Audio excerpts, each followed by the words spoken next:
დღეს ვისაუბრებთ ჩვენ ადამიანზე, რომლის ხმაც კოსმოსში ინახება. ქართული ფოლკლორული მუსიკის ქურუმი რამინ მიქაბერიძე. ხალხური სიმღერის ისტორიაში ის უკვე ჩაიწერა როგორც უნიკალური საშემსრულებლო სტილისა და მანერის მქონე მომღერალი. საქართველოს სახალხო არტისტი, რომელიც შესანიშნავად ფლობს საქართველოს სხვადასხვა კუთხის სასიმღერო ფოლკლორს. მისი ხმა, იმპროვიზაციის უნარი თუ სიმღერის ღრმა ცოდნა სამაგალითო გახდა ყველა კუთხის მომღერლისთვის. გამორჩეული ხელოვანია, რომელიც ღმერთმა დააჯილდოვა ყველა იმ თვისებით, რაც დიდ მომღერალს სჭირდება. ლამაზი ტემბრის ძლიერი ხმა, ისეთი დიაპაზონით და ობერტონებით შემკული, რომელსაც ბევრი საოპერო მომღერალი ინატრებდა. რამინ მიქაბერიძე დაიბადა გურიის ულამაზეს სოფელში ხიდისთავში. მრავალშვილიან ოჯახში, სადაც ყველა აბსოლუტურად მღეროდა და მამა მათ ასწავლიდა ურთულეს სიმღერებს ნოტების და ინსტრუმენტის გარეშე. სწორედ ამ პერიოდში სოფელში ლოტმარი ვასილ მახარაძე ჩავიდა, რომელიც აღფრთოვანდა რამინის სიმღერით და მას ურჩია მუსიკალურ სასწავლებელში თბილისში ჩაებარებინა. აი ამ სასწავლებლის დამთავრების შემდეგ მისმა ხელმძღვანელმა ანზორ კავსაძემ მიიწვია ცეკვის და სიმღერის სახელმწიფო ანსამბლ ერისიონში სოლისტად, როგორც განსაკუთრებული და საუკეთესო ხმის მქონე ყმაწვილი. და სწორედ აქედან უკვე დაიწყო ძალიან დიდი, გრძელი საინტერესო გზა მუსიკალურ სამყაროში. იყო წარმატება, იყო კონცერტები, იყო მოგზაურობა და გასტროლები. და სწორედ 1974 წელს, როდესაც ანსამბლი იმყოფებოდა გასტროლზე ამერიკის შეერთებულ შტატებში, ნასას ჯგუფი კოსმოსში გასაგზავნად მთელ მსოფლიოში ეძებდა შედევრებს. ისინი დაესწრნენ ერისიონის კონცერტს და ასე გახდა ჩაკრულო მსოფლიოს 27 მუსიკალური ნაწარმოებიდან ერთ-ერთი, რომელიც კოსმოსში გაიგზავნა. შემდეგ იყო ანსამბლი თბილისი, რომელიც ოთარ თაქთაქიშვილთან ერთად ჩამოაყალიბა, შექმნა მოგვიანებით ბავშვთა ანსამბლი მართვე, უკვე ანზორ ერქომაიშვილთან ერთად, რომელმაც ძალიან დიდი აღიარება მოიპოვა მართლაც და უკვე შემდეგ იყო რუსთავი ანსამბლი, სადაც მან 25 წელი გაატარა და მისი უნარი, რომ აი ყველა კუთხის სიმღერის ერთნაირად კარგად შესრულება შეეძლო, ყველაზე ესე მკაფიოდ კარგად გამოიკვეთა ამ ანსამბლში მოღვაწეობის დროს. რამინ მიქაბერიძის ზღვაწლი ფასდაუდებელია მართლაც ქართული სასიმღერო ფოლკლორის წინაშე და არა მარტო. ის ასევე არაჩვეულებრივი პედაგოგი იყო და სხვადასხვა დროს 14 ანსამბლი შექმნა და ხელმძღვანელობდა 14 ანსამბლს.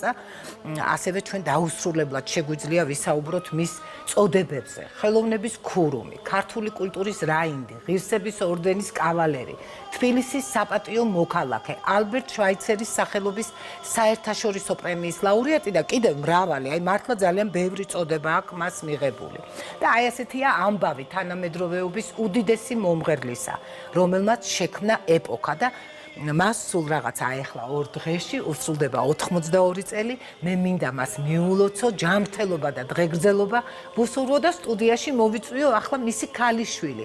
მაია მიქაბერიძე, რომელიც გახლავთ ლოტბარი, პატრიარქის ნათლულთა გუნდის ხელმძღვანელი და ასევე მიშო ჯავახიშვილი, ანსამბლ რუსთავის სამხატვრო ხელმძღვანელი. გთხოვთ მობრძანდეთ. მობრძანდით და დიდი მადლობა, რომ ვიერთდებით სტუდიაში. გამარჯობა. ბატონ რამინზე საუბარი არასდროს არის საკმარისი და ზედმეტი და გავიხსენებთ ერთად თავად მოგესალმებით ქრისტიანთა. ჭეშმარიტად მოგესალმებით, ძალიან დიდი მადლობა იმისთვის, რომ დღეს ხართ ჩვენი სტუმრები და მოდით დავიწყოთ მაიასგან. მაია, აი გვიანბეთ იმაზე თუ აი როდის გაიაზრეთ, როდის გაცნობიერეთ, რომ მამა აი ასეთი უნიკალური ხმის მქონე ადამიანი იყო. ცოტა მოგვიანებით. შეიძლება ითქვას, რომ არც თუ ისე დიდი ხნის წინ ვაკლებები, იმიტომ რომ ისეთ გარემოში ვიზრდებოდი, მოგეხსენებათ როგორც ხდება, როდესაც იმ სიტუაციაში ხარ და იმ ადამიანების გარემოცვაში ხარ, რომლებიც ძალიან ახლობელია შენი და მე აღმოჩნდება, რომ ეს ესეთი დიდი ხელოვანები არიან და მამა სამეგობრო მოგეხსენებათ, სწორედ ეს ადამიანები იყვნენ და ოჯახშიც ჩვენ პირველი მამას ხმა სულ მესმოდა და ეს ჩემთვის არ იყო რაღაც განსაკუთრებული და გამორჩეული მაგრამ გეგმით ჩვეულებრივი ამბავი ჩვეულებრივი ამბავი იყო მამები ასეთები ხო და აი თქვენ და თქვენ ძმას გასწავლიდათ სიმღერას ბატონი რამინი თუ ეს ყოველთვის მასწავლიდა აი ამას ვაღიარებ ვიტყვი რომ მისი დაძაბული გრაფიკიდან გამომდინარე ის რომ არას დიდი ნაწილი ვთქვათ არ იყო საქართველოში მე განცდა არ მაქვს რომ ამას ჩემთან ერთად არის აი თვეობით იყო არ ვიცი ამას როგორ ახერხებდა იმით რომ როდესაც ჩემთან იყო მაქსიმალურად მოცული იყო ჩემი აღზრდით. აი თანამედროვეობაში ახლა რომ საუბრობენ ხარისხიანი დრო და არაბეური დრო. აი ზუსტად აი მეც პარალელი გავავლე მე როგორ ჩემშულებთან ურთიერთობაში აი რა რეკომენდაციებსაც ვიღებ ფსიქოლოგებისგან მე ეს გავლილი მაქვს და მე ეს ვიცი რომ შეიძლება დრო დაუთმო შენ შვილს ისე რომ მას უკმარისობა არ ქონდეს და სრულად მისცე შენი ემოცია, შენი სათქმელი და აღზრდა შეიძლება ზუსტად იმ მოკლე მონაკვეთშიც კი რას დროსაც და მე ის თვეები, იმიტომ რომ ანსამბლი რუსთავი გადიოდა თვეობით ხო გასტროლში. მე ის თვეები სულ ელოდებოდით იმ მომენტის დაბრუნებას, რომ მამა თქვენთან მოიწესა. მაშინ როგორ იყო, იცით, რუსის მოსკოვში რომ ჩამოვიდოდნენ, უკვე იქიდან ზარი რომ შემოვიდოდა, უკვე ახლოს იყო. უკვე ახლოს მთელი გაფაციცებით ველოდებოდით. აი, რახან მოსკოვი ახსენეთ, ეხლა მაშინ ცოტა გადავახტები ხა ქრონოლოგიურად კითხვებს მე და მაინტერესებს, როდესაც აი ჯგუფი NASA აგროვებდა და ჩაკრულოს გაგზავნას აპირებდა უკვე კოსმოსში მაშინ როგორც ვიცი რუსები ძალიან ცდილობდნენ რომ რაღაცნაირად დაებლოკათ ჩაკრულო და პადმასკოვნიევიჩერა გაეშვათ კოსმოსში და ერთ-ერთ ბატონ რამინის ინტერვიუში მოვისმინე ასეთი რამ რომ დიდი ბრძოლის შემდეგო პადმასკოვნიევიჩერა დარჩა მოსკოვში ხოლო ჩაკრულო კი გაუშვეს აი რამე თუ იცით ხო რამე მინდა უბრალოდ დავაზუსტო ის რომ მამას ხმა ერთ-ერთია იმ მონაწილეთა შორის იმიტომ სოლისტები გახლავთ ჩვენ კარგად ვიცით ბატონი როსტომ საგინეშვილი და ილია ზაქაიძე მათი სოლო ნამღერია და იმ გუნდთან ერთად მამას ხმაც არის სახელმწიფო ანსამბლის შემადგენლობაში და ეს ისტორია კი ეს ცნობილი ფაქტია უკვე ისტორიას დარჩა ის რომ ჯაკრულომ გაიმარჯვა და კოსმოსში წავიდა სამუდამოდ და იქედან ჩვენ ხო ვამაყები ვართ ამ ყველაფრით ნიშო, მე ვფიქრობ, რომ ოჯახის წევრზე საუბარი მაინც ცოტა რთულია, მამაზე, განსაკუთრებით შვილისთვის. და თქვენ როგორც შეაფასებთ მას, აი ამ 82 წელს, როგორც მან გაიარა ამ ყველაფერს. მადლობას გიხდით ამაზე საუბრისთვის და ბატონი რამინის დიდ ღვაწლზე საუბრისთვის. ქართული ხალხური სიმღერა არის მოცემულობა მოგეხსენებათ ხომ არის ძალიან პოპულარული სიმღერები რომელმაც კონკრეტული მომღერლები მაგალითად გახადა ძალიან პოპულარული თუმცა არის სიმღერები რომლებიც მომღერლებმა აიყვანეს მწვერვალზე მათი შესრულების ტრადიციის ბატონი რამინ მიქაბერიძე არის იმ თაობის წარმომადგენელი ვინც ქართული ხალხური სიმღერა აიყვანა უმაღლეს მწვერვალზე.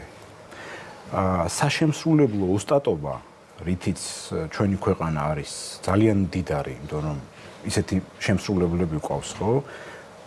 ჯერ მარტო 1900 პირველი წლიდან მოყოლებული გვარები და სახელებია, რომლებიც დღემდე თაობებს მოყვება. და ჩვენ ვიცით მათი წყალობით როგორ უნდა შევასრულოთ ქართული ხალხური სიმღერა. აი რამინ მიქაბერიძე სწორედ იმ სივრცეს განეკუთვნება და მოცემულობას, ვინც ქართული ხალხური სიმღერა ძალიან რთული პერიოდის შემდეგ ამოწია, გახადა პოპულარული როგორც საქართველოში, ისე მის ფარგლებს გარეთ. პროცესი, რომელიც გულისხმობს ქართული ხალხური სიმღერის თაობიდან თაობისთვის გადაცემას, აი ეს ჯაჭვი. ძალიან მნიშვნელოვანი. აი ამ პროცესის ერთ-ერთი მთავარი, ასე ვთქვათ, მონაწილე იყო ბატონ ანზორ ერქომაიშვილთან რამინ მიქაბერიძე. ხა თქვენ ბოიში გაწყვეტინებთ ფაქტიურად გაიზარდეთ მის თვალწინ და აი მისი ეს გამოსვლები გახსოვთ კარგად? მთელი ჩემი ბავშვობა იყო ჩართული ჩემს სახლში ჰამლეთ გონაშვილის, რამინ მიქაბერიძის, ტარიელ ონაშვილის, ანზორ ერქომაიშვილის, ბადრი თოიძის ხმა. გარდა ანსამბლ რუსთავისა სახელმწიფო ანსამბლია, სადაც ბატონი რამინი მოღვაწეობდა და წეღან ვახსენეთ მოგზაურობები. წარმოიდგინეთ თვეობით მინიმუმ 3-4 თვე ადამიანები დღეს რო ვფიქრობ წარმოუდგენელია. ჩვენ ამას ვერ გავუძლებთ უბრალოდ ჩვენი თაობა. მიდიოდნენ მატარებლით მოგზაურობდნენ, წარმოიდგინეთ, არც სასტუმროში რჩებოდნენ, იმიტომ რომ სხვა დრო იყო მაშინ. და აი ამ პირობებში აცნობდნენ ქართულ ხალხურ სიმღერას ყველა ქალაქს, ყველა სოფელს, ყველა მსმენელს. და კოსმოსაც კი წარმოიდგინეთ. და აი ეს მოცემულობა, როცა ჩვენ ვიზრდებით, დღესაც ვიზრდებით ბატონი რამინის შესრულებულ სიმღერებზე და მის გვერდში მდგომი წევრების შესრულებულ სიმღერებზე, ეს მოყვება ჩვენ ბავშვობიდან, რა თქმა უნდა. ბავშვთა გუნდები, ხო? ბათუმში არსებული გუნდი ძალიან დიდი საქმეა, წარმოიდგინეთ. შემდეგ ანსამბლი მართვე, როცა ანსამბლ მართვეს შექმნის პერიოდშივე ბატონ ანზორ ერქომაიშვილს დაუდგა ბატონი რამინ მიქაბერიძე, თავად პირველი თაობის წევრი მაია და აი ეს წეღანს ვახსენე, მთავარი თვისება ქართული ხალხური სიმღერის შენარჩუნების.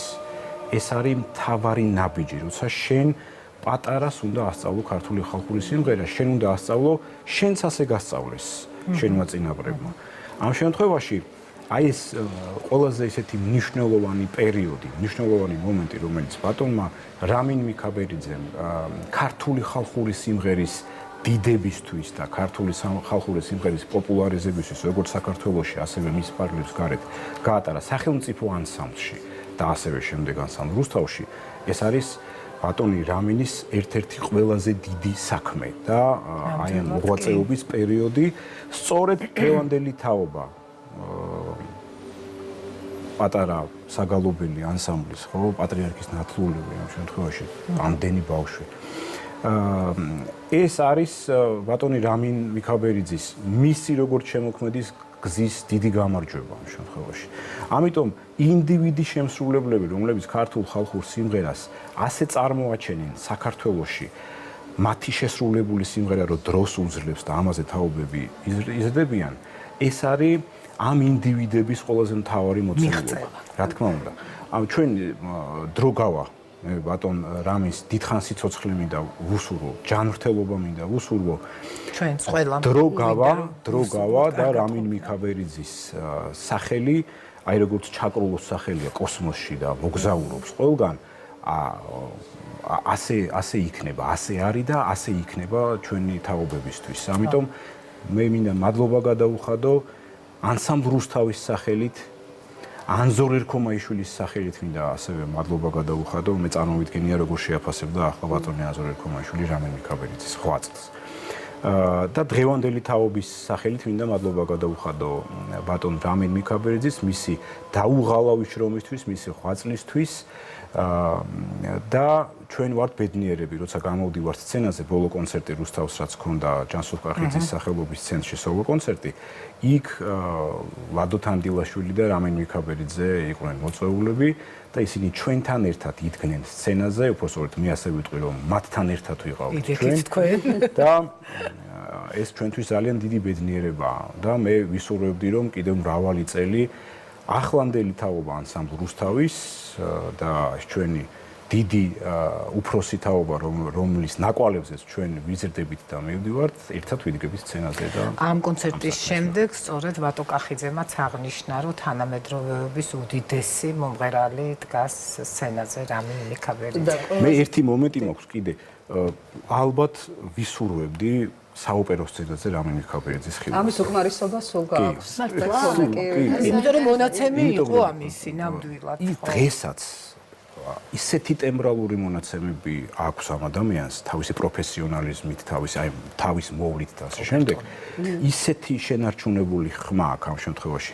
ეს არ არის ის ასაკი, რომელზეც ჩვენ შეგვიძლია პირიქით ახლა კიდევ უფრო მეტი ფერი მოსდევს მის ხმას. კარგი იქნება. ჩვენ ვართ ბედნიერები, რომ პატარა რამინ მიქაბერიძე არის ჩვენი წევრი, რომლის შესრულებულ სიმღერაშიც ბატონი რამინის ხმის ტემბრის ფერი მოდის და აღსანიშნავად რეპეტიცია.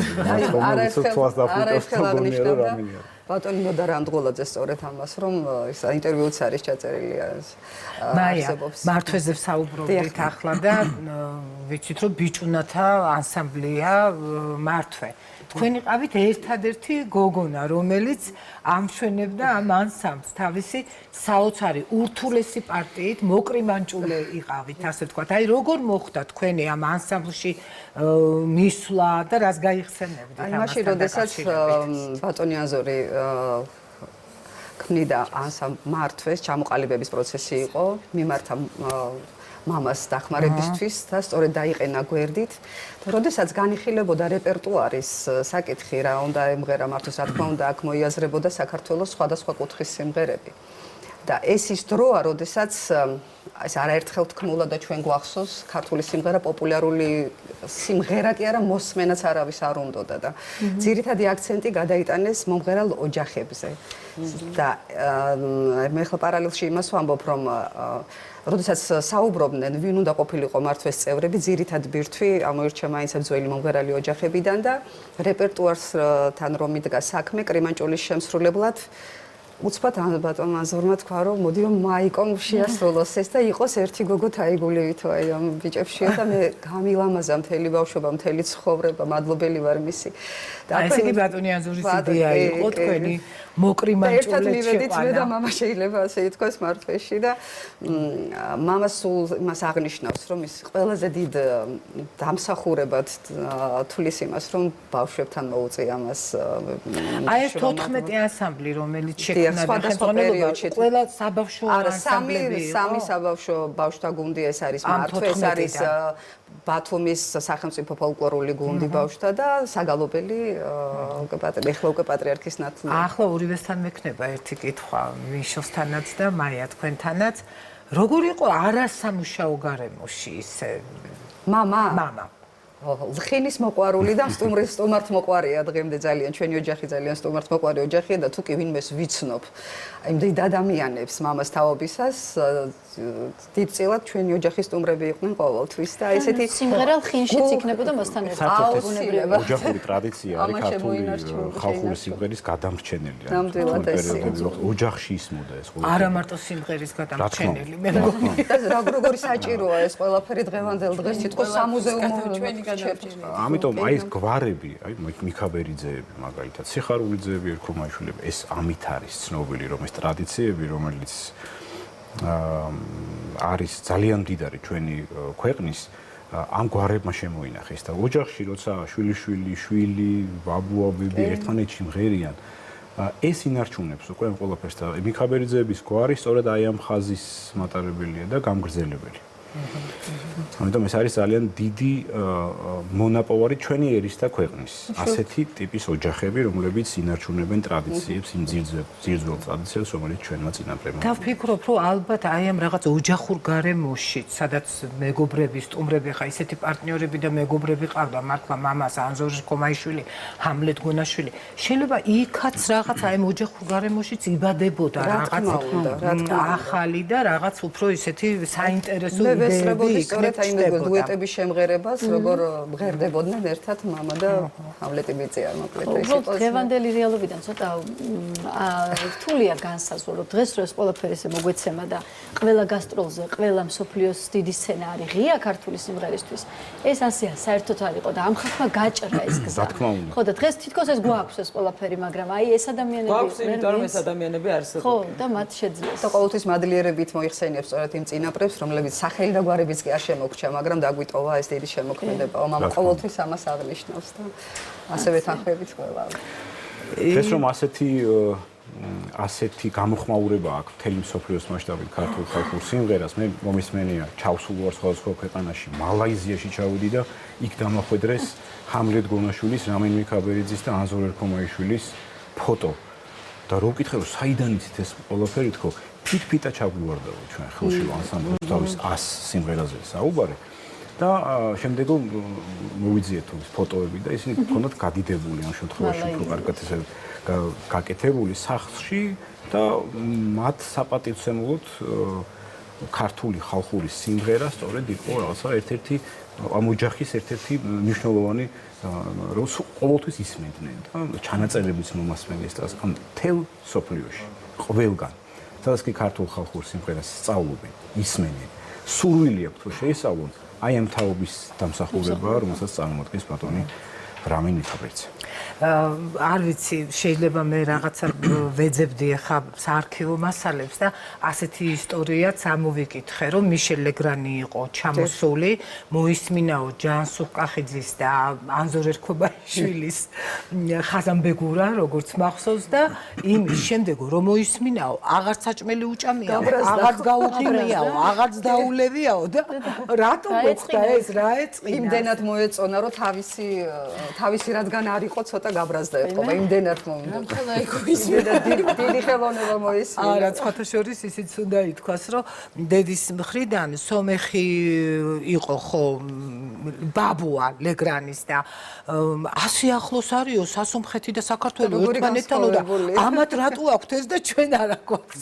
ძალიან დიდი მადლობა სტუმრობისთვის. მიშო, მაია, მე დავემშვიდობები ჩემს მაყურებელს, მაგრამ დაუტოვებ ანსამბლ რუსთავს პატარა რამინი მიქაბერიძის მონაწილეობით. ადში გამოჩნდა რომ უკვე შეიკრიბა ანსამბლი რუსთავი და შეგვისრულეთ ხო? შესაძლოა წინწყარო. წინწყარო. რუსთავის ერთ-ერთი გამოჩეული სიმღერა რეპერტუარში. მიშო, შეუერთდები თუ აქედან მოვუსმინოთ ერთად? არა, გისმენთ. წინწყარო ჩამოვიარე წინწყარო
Aleluia.